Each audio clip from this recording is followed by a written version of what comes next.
ये देखो भाई मैंने फोन लेकर आया हूँ। अरे ये भी पहला फोन है। ये देख आईफोन का जमाना है, कीपैड का नहीं। क्या यार मेरी किस्मत ही खराब है। अगर ऊपर वाले ने मुझे थोड़ा अमीर बनाया होता तो आज अपने दोस्तों के सामने मुझे जलील नहीं होना पड़ता। मुझे नहीं चलाना ही पड़ा फोन। बहुत गर्मी है।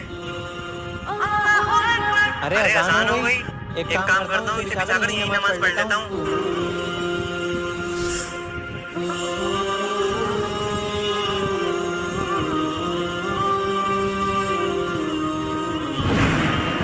रुको बेटा, क्या ये फोन तुम्हारा है?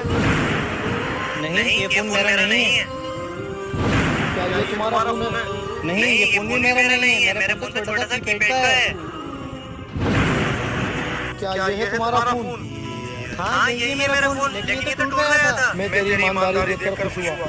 ले ये फोन तू रख ले।